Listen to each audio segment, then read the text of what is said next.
This was the season points tally from 3 races ago. Now this is it now.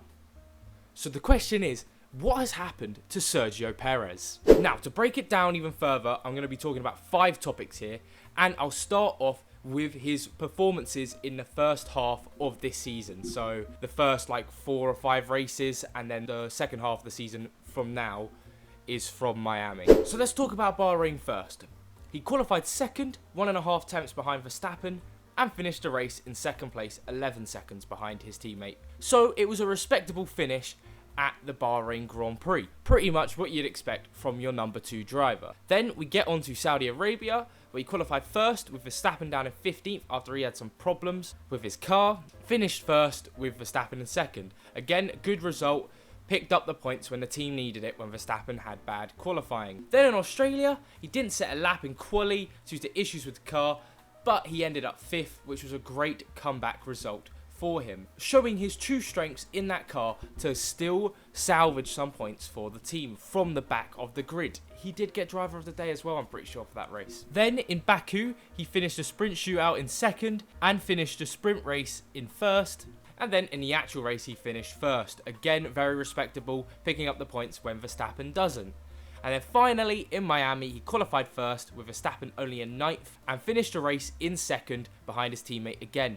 Again, helping Red Bull get in these constructors' points. So at this point, he was actually competing with Verstappen. And I don't think anyone was thinking that Perez was struggling in this car. Because I'll show you again the points tally they had at this point. I think there was only about a 10-20 point gap between them. So there wasn't much to go off. And Perez was holding his own. Second in the championship. First in the constructors. He was doing exactly what you want for your number 2 driver. He hadn't crashed into Verstappen. He hadn't caused Verstappen any problems. He hadn't caused himself any problems. I don't think he had basically any crashes up until then. So he was doing pretty well. But this is where it gets bad. And this is topic 2. Monaco. He qualified 20th and could only manage 16th in the race. Again, give him the benefit of the doubt considering it's Monaco, but needs to do better than that in a Red Bull. Even at Monaco, the Red Bull is so fast they should be getting the overtakes done. Yes, it rained for a bit of it, but that should have actually helped him because the chaos can bring cars in and out of the pits, crashing into walls like we saw. So it should have actually helped him out, but it did not. So that's a bad result for him. Spain qualified 11th and came 4th, which sounds like a respectable finish. But then when you remember both Mercedes were faster than him and the Mercedes were well off the pace of Verstappen, you've really got to question why was Perez so far off the pace of Verstappen. He was like 30 odd seconds behind him by the end of the race. So Spain was another one to forget for Sergio Perez. And then in the last race, Canada, he qualified 12th. Yes, it was raining, but hey, if Hülkenberg, Albon, Norris, Piastri, Ocon can all outperform you in the wet, then something's got to be wrong, especially in a Red Bull. And then this is especially bad when you remember he finished 6th behind both Ferraris and the Mercedes of Hamilton and would have finished behind Russell if he didn't tap the wall. So he actually would have finished 7th from 12th in a Red Bull in a dry race, where realistically a Red Bull should be able to get up to second place easily, or at least 4th, because Alonso and Hamilton looked like they had quite a lot of pace in their cars. So even a 4th position was the minimum he had to get in that race. So it's just not working out at the minute. And I will talk about this later. By no means does this mean Perez is going to get sacked, because there's a complete different situation it was to when the other drivers were performing bad, and also he's not performing as bad as Albon or Gasly were. But just keep in mind, if he keeps on these performances, maybe it'll come into play, but we'll talk about that later in this video. But for now, I'm now going to show you the points tally for the last 3 races, Verstappen versus Perez, and you can see Verstappen's 76 points to Perez's 21.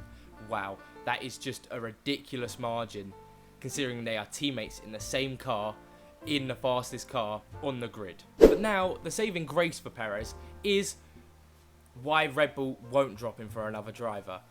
And it's purely because, like I said, Gasly and Albon, in their situations, Red Bull is fighting in the constructors. They're not first place. They need a good number 2 driver. They're not winning championships. So of course they're going to get sacked if they do bad results. However, the situation Perez is in, I'll show you the constructor points now. Red Bull are miles away on the constructors. Perez is still second in the championship. So there isn't any reason right now for Red Bull to worry. Yes, if the cars catch up to Red Bull, they might have to think about Perez. But for now, I believe that no car is good enough to catch up to the Red Bull's constructor points. And also, there is no one in the academy that Red Bull could take over Perez right now. But for now, let's head on to topic 4, which is every team wants a Bottas situation. Now, you can call it whatever era you want. The Bottas situation, the Barrichello situation, David Coulthard situation, the list goes on and on for your number 2 drivers. And that is what every team wants to have, because realistically, if you've got drivers fighting neck and neck for the championship, it causes problems. Everyone remembers the most recent one, which was Hamilton and Rosberg. The amount of damage they did to their cars and the morale to that Mercedes team when they were fighting was bad. Again, Alonso and Hamilton at McLaren at the time, both of them actually failed to win the championship because they were both fighting each other all season long. And then if you go further back, you had the Senna-Prost era, and it just doesn't work as harmoniously as teams would want, because if you break the car or you have damages, it's going to cost the team quite a lot to rebuild these cars. So everyone wants a Bottas situation, which Perez is doing splendidly. He's second in the championship, like I said.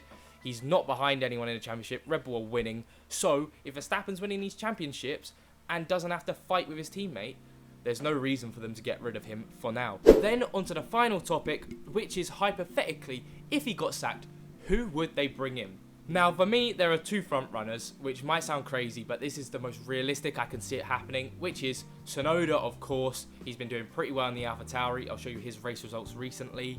He's got a lot of 10ths, a lot of 11ths. He's so unlucky to not have more points in that AlphaTauri, because he's just, when he does get into the points, he's only getting 10th, but he's very consistent near the points compared to Nick de Vries.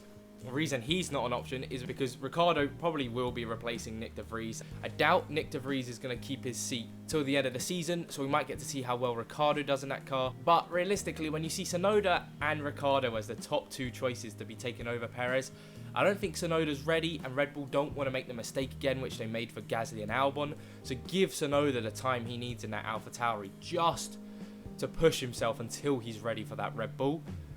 And Ricciardo also, they tried Ricciardo before, and actually that comes into the Bottas situation. Ricciardo and Verstappen didn't work. Yes, they weren't winning championships at the time, but it didn't work. They were crashing into each other, they didn't like each other, the morale of the team was getting lower and lower. It just caused a lot of tension. So maybe Ricciardo isn't the best option also, but again, I don't see it as a huge upgrade from Perez. Now, there are some outside options. This is now very hypothetical, very probably not going to happen, 1% chance, because we know Red Bull likes to go out of their academy. And the options are Norris. As we know, Red Bull have shown interest in Norris before.